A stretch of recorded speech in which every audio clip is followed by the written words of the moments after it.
Hello बच्चों, कल अपने बात की थी चैप्टर सेकंड में फ्लक्स की।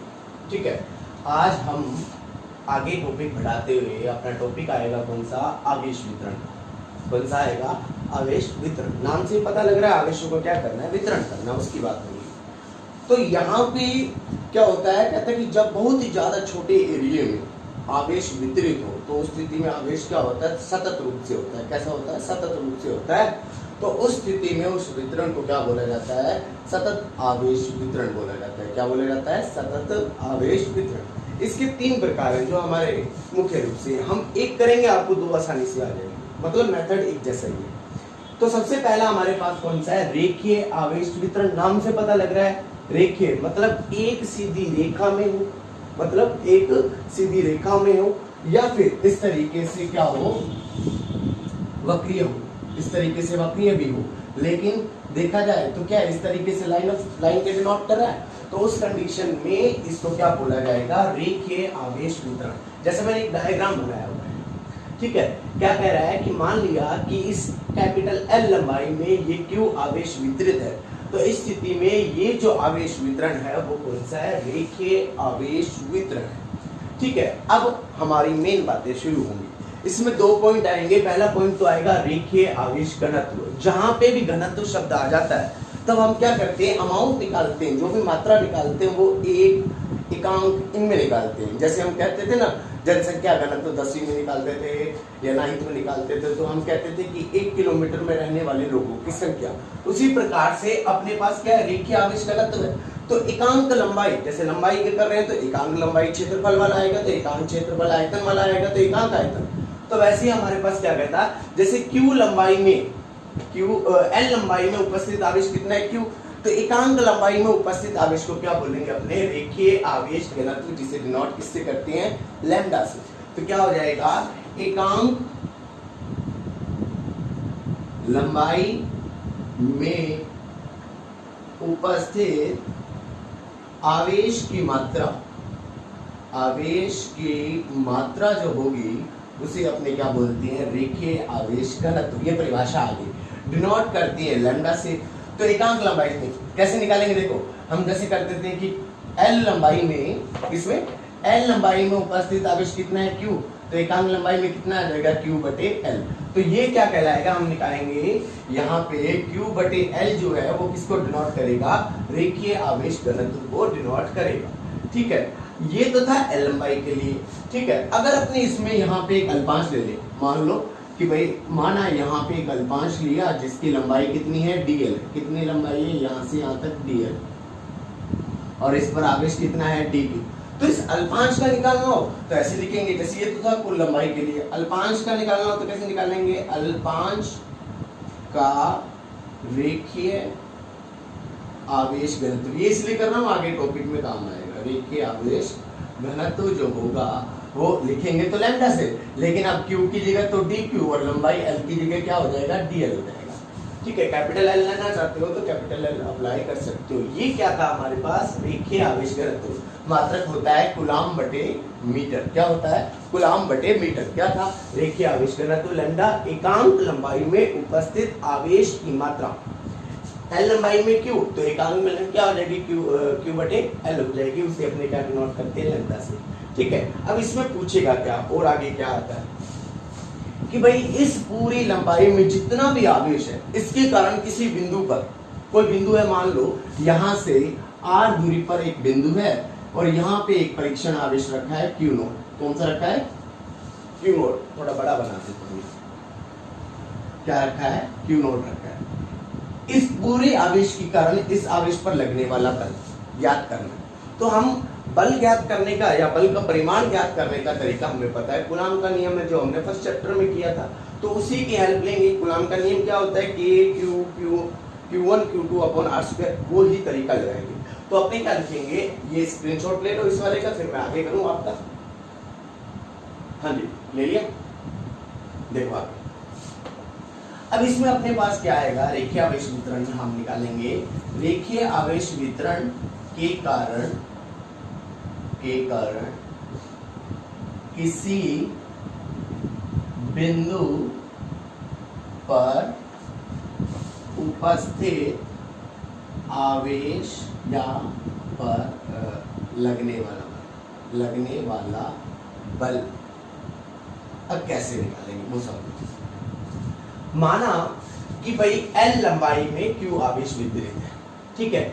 हमने इस पर एक अल्पांश ले लिया, कौन सा, dl लंबाई का, जिस पर आवेश का मान कितना है, dq। कितना है, dq, ठीक है। तो हम सबसे पहले क्या करेंगे, देखो हम लिखेंगे सबसे पहले कि भाई अल्पांश dl पर उपस्थित आवेश, क्या हो जाएगा उपस्थित आवेश। देखो मैंने अभी बताया था आपको लैम्डा इज इक्वल टू क्या था, dq अपॉन dl था, ठीक है। तो भाई dq इज इक्वल टू क्या हो जाएगा, लैम्डा dl। उसी की स्थिति का उपयोग करेंगे तो हम लिख सकते हैं dq is equal to lambda dl। ये आ गया हमारे पास, इस अल्पांश पर उपस्थित आवेश आ गया। माना इस अल्पांश से r दूरी पर एक बिंदु आवेश या परीक्षण आवेश रखा है, वो कौन सा है, q नोट है। कौन सा है, q नोट है, ठीक है। तो इस पर इन दोनों के मध्य लगने वाला जो कूलाम बल है वो हम ज्ञात कर सकते हैं। वो हमने देखो अल्पांश के कारण बल होगा कितना, माइनस, पूरे के कारण निकालना हो तो हम क्या करते हैं, समाकलन विधि का उपयोग करते हैं। तो हम लिखेंगे क्या कि माना अल्पांश से r दूरी पर एक बिंदु परीक्षण आवेश रखा,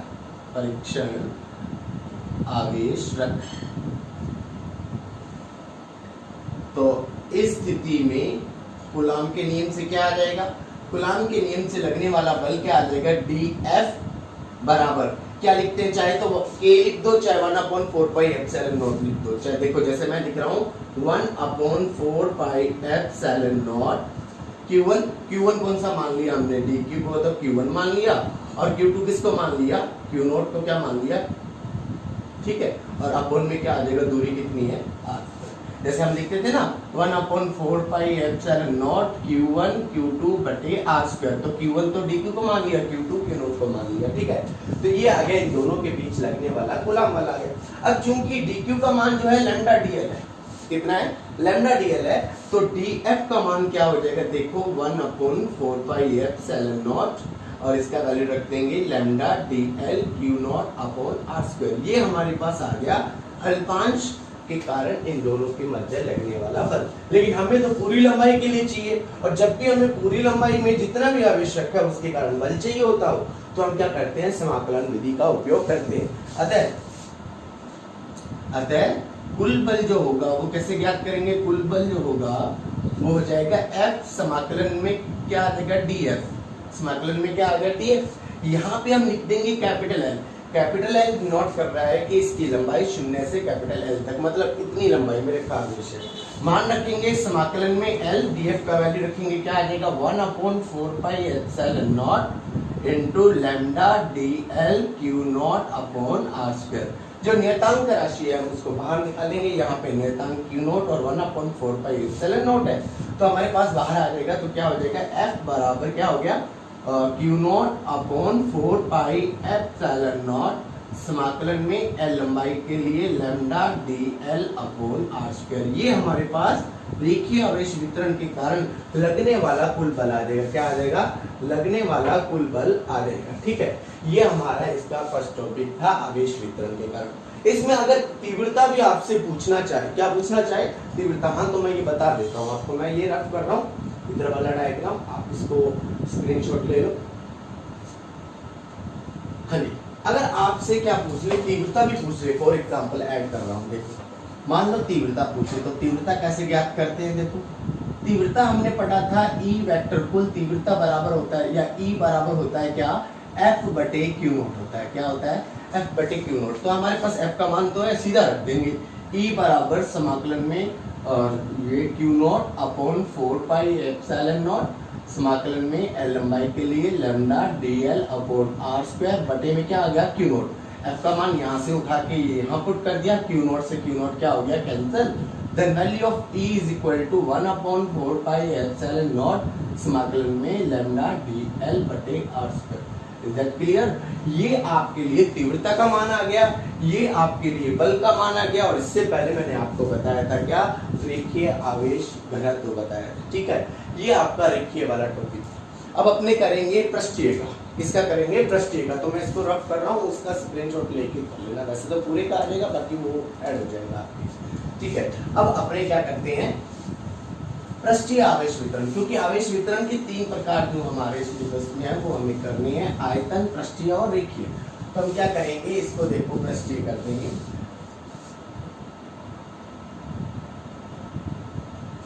पृष्ठीय में क्या कहता है, पृष्ठ कैसा भी बना लो, वृत्ताकार, कैसा भी, आयताकार।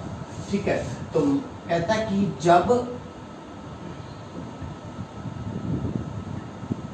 जब आवेशों का वितरण किसी पृष्ठ पे अति निकट रूप से हो तो उस स्थिति में उस आवेश वितरण को पृष्ठीय आवेश वितरण कहते हैं। मतलब माना S या A, जो आपकी इच्छा, माना S पृष्ठ पर कितना आवेश वितरित है, Q आवेश वितरित है, तो पृष्ठीय आवेश वितरण आ जाएगा। ठीक है, अब इसमें हमारा A पॉइंट क्या होगा, पृष्ठीय आवेश घनत्व। मैंने आपको बताया था थोड़ी देर पहले कि जैसे ही घनत्व शब्द आ जाए तो एकांक शब्द का उपयोग कर देना है। इसको अपने लिखेंगे सिग्मा से। किससे लिखेंगे? सिग्मा से। तो जैसे हमने कहा था उसमें कि एकांक लंबाई में उपस्थित आवेश रेखीय आवेश घनत्व, तो एकांक पृष्ठ या एकांक क्षेत्रफल पर उपस्थित आवेश क्या कहलाएगा, हमारे पास पृष्ठीय आवेश घनत्व कहलाएगा। तो हम लिखेंगे, देखो S पृष्ठीय क्षेत्रफल पर उपस्थित आवेश कितना है, Q है। तो एकांक पृष्ठीय क्षेत्रफल पर उपस्थित आवेश सिग्मा बराबर क्या हो जाएगा, Q बटे S हो जाएगा। इसको बोलते हैं अपने पृष्ठीय आवेश घनत्व बोलते हैं। और अगर अपने इस पे एक पृष्ठीय अल्पांश ले, मान लिया कि भाई ये हमारे पास, अब हम क्या करेंगे, एक पृष्ठीय अल्पांश लेंगे, मान लिया कि ये हमारे पास एक पृष्ठ है जिसका क्षेत्रफल ds और इस पर आवेश का मान कितना है, dq। तो अल्पांश का निकालें तो क्या आ जाएगा, अल्पांश का पृष्ठीय आवेश घनत्व जो होगा वो क्या हो जाएगा, सिग्मा बराबर dq बटे ds। बिल्कुल आगे वाला तरीका उसी प्रकार से जो हम उपयोग करते हैं। ठीक है, ये आप स्क्रीनशॉट ले लो, ये आपका पृष्ठीय आवेश घनत्व था। अब हम इस पूरे पृष्ठ पर उपस्थित आवेश के कारण किसी बिंदु पर रखे परीक्षण आवेश पर लगने वाला बल ज्ञात करेंगे, मतलब पिछले वाले टॉपिक के तरीके से। ठीक है, तो अपने इसको रफ कर रहे हैं, देखो क्या कहता, मैं सीधा लिख रहा हूं, पृष्ठीय आवेश वितरण के कारण लगने के कारण बल। ठीक है, बल और तीव्रता भी साथ में करते हैं तो कर देंगे।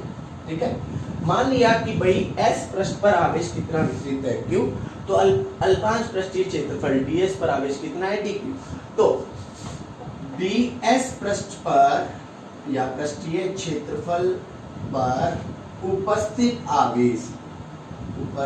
आवेश क्या हो जाएगा, dq का मान हम निकाल सकते हैं, dq बराबर सिग्मा डॉट ds आ जाएगा। dq बराबर सिग्मा डॉट क्या आ जाएगा, ds आ जाएगा। माना इस अल्पांश से r दूरी पर एक परीक्षण आवेश है q नॉट। ये हिंदी में वहां लिखना होता है, जब टॉपिक करवाते हैं तब लिखना होता है, मैं बोल रहा हूँ।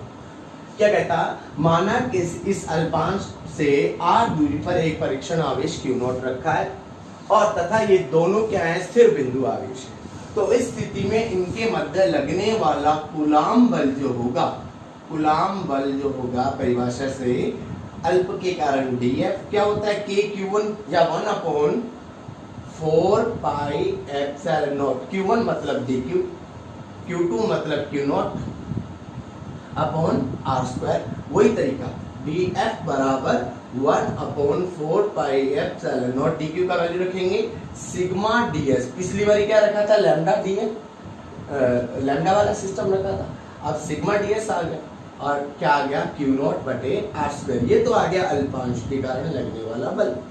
तो अतः कुल बल जो होगा हमारे पास वो क्या हो जाएगा, F बराबर समाकलन में df, इसके लिए पूरे पृष्ठ के लिए s लिख देंगे, और s और ये वैल्यू हो गई 1/4 pi epsilon not sigma ds, और ये हो गया Q0 बटे r स्क्वायर।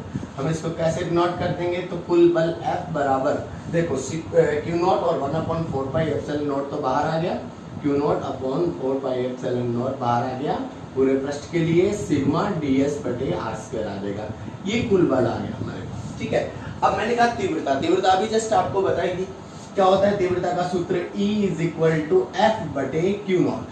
तो हम क्या करेंगे, F का मान रखेंगे Q0 बटे 4 पाई एप्सिलॉन नॉट समाकलन में S सिग्मा ds बटे r स्क्वायर, और बटे क्या आ जाएगा Q0 से Q0 कैंसिल, तो तीव्रता E बराबर क्या आ गई हमारे पास, देखो 1/4 पाई एप्सिलॉन नॉट समाकलन में S sigma ds upon r square.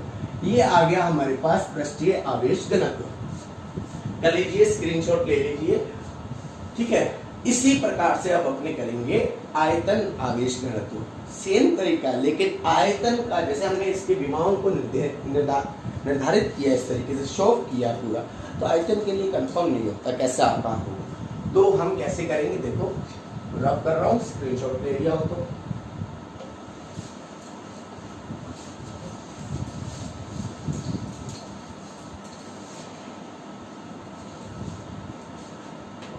आयतन कहता कि जब किसी आयतन में आवेश सतत रूप से अति निकट वितरित हो तो स्थिति में उसे आयतन आवेश घनत्व, आयतन आवेश वितरण कहते हैं। ठीक है, मतलब किसी आयतन में आवेश वितरित तो क्या हो जाएगा, आयतन आवेश वितरण। अब इसमें सबसे पहला पॉइंट आएगा हमारे पास आयतन आवेश घनत्व। आयतन आवेश घनत्व को रो से डिनोट करते हैं। क्या डिनोट करते हैं, रो से डिनोट करते हैं। देखो माना कि भाई इस का कुल आयतन V है और इसमें आवेश कितना है, Q है, तो हम लिखेंगे क्या, एकांक आयतन में, एकांक आयतन में उपस्थित आवेश आयतन आवेश घनत्व रो कहलाता है। तो क्या हो जाएगा, Q/V। और अगर हम इसका आयतनीय अल्पांश लें dV और इस पर आवेश dQ रखें, तो इस स्थिति में अल्पांश के लिए क्या आ जाएगा, अल्पांश के लिए हमारे पास आ जाएगा रो बराबर dQ/dV। उसी तरीके से आ जाएगा। ठीक है, अब हमारा अगला काम क्या होगा, जैसे हमने दो किए, मैंने कहा था सारे एक जैसे हैं, देखो आप नोटिस करना, हर टॉपिक, ये दो मैं 3 टॉपिक इसके करवाए हैं, रो और बी और सिग्मा और एस और लैम्डा और एल, ये ही चेंज होते हैं, बाकी सारा सेम चलता है। ठीक है, जहाँ आयतन है वहाँ पृष्ठीय कर दिया तो शब्द बदल जाते हैं, बाकी प्रोसेस सेम है। लेट मान लिया कि इससे r दूरी पर एक परीक्षण आवेश है Q0, तो लगने वाला बल, अब हम बल भी ज्ञात कर लेते हैं। मैं इस बारी इसी के साथ चल रहा हूँ, तरीका उसी के तरीके से ले लेना जो मैंने पीछे करवाया आपको। तो क्या हो जाएगा, देखो लगने वाला बल अल्पांश के कारण क्या हो जाएगा, कूलाम के नियम से dF बराबर क्या हो जाएगा, 1/4 पाई एप्सिलॉन नॉट, Q की जगह dQ और Q0 और अपॉन में क्या हो जाएगा r स्क्वायर। अब हमारा अगला काम क्या हो जाएगा, 1/4 पाई एप्सिलॉन नॉट, dQ का वैल्यू क्या आ गया भाई, देखो dQ का वैल्यू सिग्मा रो dV आ गया, वैल्यू रखेंगे रो dV और ये क्या हो गया Q0 और अपॉन में क्या आ गया हमारे पास r स्क्वायर। ये तो आ गया अल्पांश के कारण। तो कुल बल ज्ञात करना हो तो कैसे करेंगे, अतः कुल बल जो होगा F बराबर क्या हो जाएगा हमारे पास, वैल्यू रख देंगे, समाकलन विधि का उपयोग, समाकलन आयतन कुल के लिए ये हो गया हमारे पास 1/4 पाई एप्सिलॉन नॉट और रो dV और ये हो गया Q0 और अपॉन में हो गया r स्क्वायर। ठीक है, यहाँ से हम इसको ऐसे लिख देंगे, F बराबर ये क्या आ गया, Q0 upon 4 pi epsilon not rho और ये हो गया V और ये हमारे पास रो dV बटे r स्क्वायर। ये हमारे पास कुल बल आ गया। तीव्रता का तरीका अभी बताया था। ठीक है, तीव्रता का सूत्र क्या होता है, E बराबर F बटे Q0। तो F का मान रख देंगे, क्या हो गया देखो Q not upon 4 pi epsilon not, और ये v आयतन के लिए रो dv बटे r स्क्वायर, और पूरे के बटे में क्या आ जाएगा क्यू नॉट, क्यू नॉट से क्यू नॉट क्या हो गया कैंसिल हो गया। तो इस कंडीशन में E इज इक्वल टू क्या आ गया हमारे पास 1 अपॉन 4 पाई एप्सिलॉन नॉट मातुल में v रो dv अपॉन r स्क्वायर। ये आपका हो गया टॉपिक किसका, ठीक है। ध्यान रखना ये टॉपिक मैंने करवाया है, इसके बाद जो कूलॉम का नियम वगैरह टॉपिक आएगा वो अब शुरू होगा, सबसे इम्पोर्टेंट टॉपिक इसके, और उसी के आधार पर, और विद्युत फ्लक्स जो पहला टॉपिक करवाया था इस चैप्टर का, उसी के आधार पर सारा का सारा टॉपिक चलने वाला है, ठीक है। चैप्टर पूरा इसी के आधार पे चलेंगे, तो थोड़ा सा ध्यान रखना है इसका, आप स्क्रीनशॉट ले लो, नेक्स्ट लेक्चर में अपने करेंगे आगे का टॉपिक, ठीक है।